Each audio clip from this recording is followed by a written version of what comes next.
Você sabia que 50% da população tem ou vai ter alguma queixa relacionada ao ânus ao longo da vida? E a maior parte delas se relaciona às hemorroidas.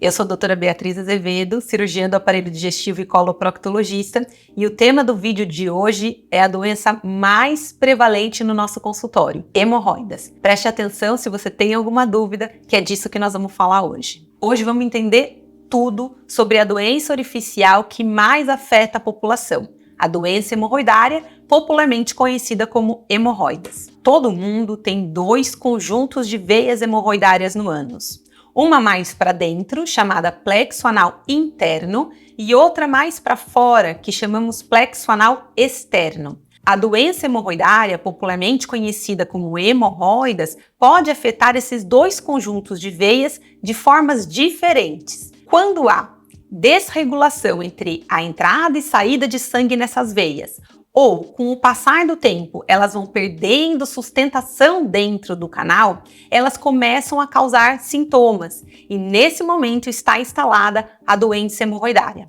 A maioria das pessoas que tem queixas relacionadas a hemorroidas tem queixas de sangramento ou prolapso, sentir a veia sair para fora quando evacua. Os principais fatores de risco para esse aparecimento são intestino preso, ou seja, constipação intestinal, pessoas do sexo feminino e antecedentes familiares de doença hemorroidária. Tudo começa com um pequeno sangramento ao evacuar, eventual, que não incomoda muito e muitas vezes aparece só no papel. Com o passar do tempo, esse sangramento vai se tornando mais intenso, espirra no vaso e fica muito assustador às vezes. Mais tempo se passa e a doença começa a evoluir.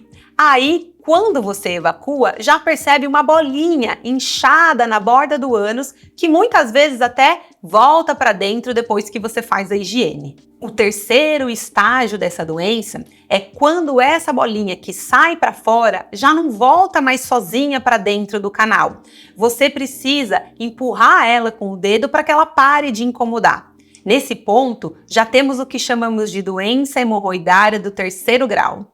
A partir daí, se não for tratada, a doença hemorroidária evolui e essa bolinha já não consegue mais entrar no canal, mesmo que você tente colocá-la para dentro. Nesse ponto é onde a doença se torna chata demais para conviver e o paciente acaba procurando o proctologista. É muito importante que ao primeiro sinal de sangramento às evacuações, você procure um médico para fazer o diagnóstico correto. Claramente, a principal causa de sangramento ao evacuar são as doenças orificiais do canal anal, principalmente as hemorroidas. Porém, é muito importante que se exclua as doenças mais graves ou mais importantes, como o câncer coloretal ou o câncer do canal anal. Por ser uma região aí cheia de tabus e cheia de vergonha e preocupação, muita gente deixa o tempo passar. E às vezes o diagnóstico acaba sendo tardio ou o tratamento mais complicado do que se você tivesse sido orientado no início do quadro. É muito comum que se tenha muita vergonha ou algum tabu relacionado às queixas do canal anal. Mas trata-se de uma região do corpo como qualquer outra e eu tenho certeza que você vai encontrar um médico de confiança que seja capaz de te deixar à vontade nessa situação. A partir do momento que você tem uma dessas queixas e procura um médico, a suspeita é clínica pelas queixas que você trouxe ao consultório. O diagnóstico definitivo é feito com o exame proctológico completo que o próprio médico faz no dia da sua consulta. A colonoscopia é um exame muito importante no diagnóstico diferencial, porém, é bom lembrar que ela não faz diagnóstico de doença hemorroidária. O tratamento dessa condição nos estágios iniciais é clínico, com o uso de medicação, uso de pomadas locais e ajustes na forma da evacuação e controle da constipação intestinal. Quando o tratamento clínico já não surte mais tanto efeito, nós lançamos mão dos procedimentos cirúrgicos. São vários tipos de cirurgias existentes para o tratamento da doença hemorroidária e nós vamos falar de todas elas num próximo vídeo. Fica ligado! Para prevenir o aparecimento dessa doença, tem algumas coisas que a gente pode fazer. Por exemplo, manter o intestino funcionando adequadamente. Sempre falo disso e sempre vale a pena bater nessa tecla.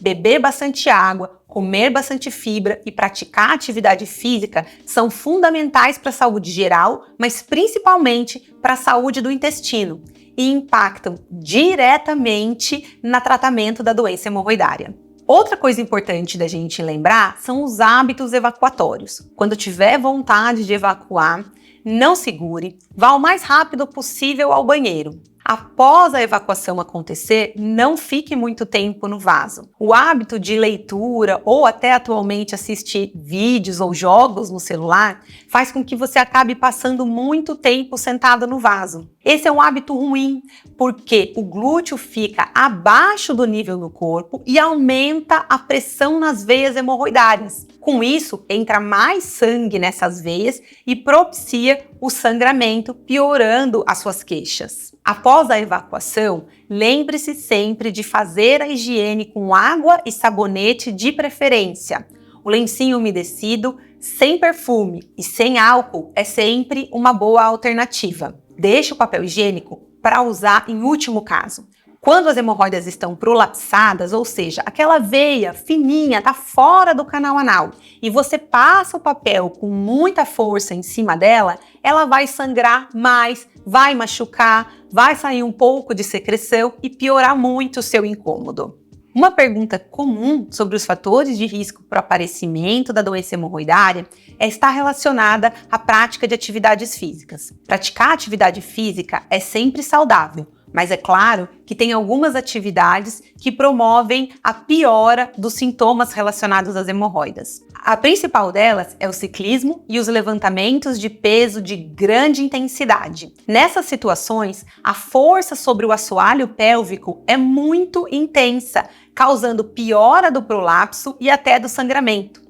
A posição que se fica na bicicleta com o tronco projetado para frente e o movimento constante das pernas sobre o abdômen aumenta a pressão abdominal. Então, sim, existem algumas atividades que pioram os sintomas da doença hemorroidária. Na prática de atividades de força, o carregamento de grandes quantidades de peso, principalmente quando relacionadas ao hábito de agachar, sem a técnica correta, ou seja, sem localizar bem a força no abdômen, forçando demais o assoalho pélvico, também pode piorar os sintomas. Com relação à piora dos sintomas também, a outra pergunta muito frequente é: existe algum alimento que piore a doença hemorroidária? Os alimentos não são capazes de causar a doença. Porém, em situações de crise, alguns deles podem piorar os sintomas. A pimenta ou a raiz forte, por exemplo, que tem substâncias que são eliminadas nas fezes, podem causar ardência e desconforto nas situações de crise. Mas os alimentos por si só não são capazes de fazer com que alguém desenvolva a doença. Um outro momento crítico para o aparecimento ou piora da doença hemorroidária é a gestação. Mulheres grávidas têm aumento do volume sanguíneo para ter mais sangue aí para dividir com o bebê, tem aumento de peso, piora do padrão de funcionamento do intestino e com o passar dos meses, o bebê começa a pesar em cima da pelve. Esse peso maior dificulta o retorno do sangue de toda a parte inferior do corpo em direção ao coração. Assim como as pernas ficam inchadas, as veias do canal anal também incham, causando mais sintomas de doença hemorroidária ou até o aparecimento da doença conforme o tempo passa e a gestação progride. Então, vou resumir tudo o que nós falamos hoje. As hemorroidas são veias normalmente existentes no canal anal de todo mundo. O que acontece é que, de acordo com alguns fatores de risco, essas veias vão adoecendo e causando sintomas, e aí nós passamos a chamá-la de doença hemorroidária. Podemos prevenir ou retardar o seu aparecimento, controlando os hábitos evacuatórios e tratando a constipação. O tratamento inicialmente é clínico, porém, se os sintomas não melhorarem, lançamos mão de alguns mecanismos cirúrgicos para tratar de vez a doença. Por isso, lembre-se, Sangramento ao evacuar é comum, mas não é normal. O diagnóstico precisa ser feito pelo seu médico em consultório e precisa-se sempre excluir as doenças mais graves. Procure um coloproctologista de confiança para cuidar de você. Se você gostou desse vídeo, deixa seu like, se inscreve no canal para a gente poder conversar aí mais sobre saúde digestiva. Se você tem uma dúvida, deixa ela aqui embaixo para mim, porque a sua dúvida pode ser tema de um próximo vídeo. Até mais!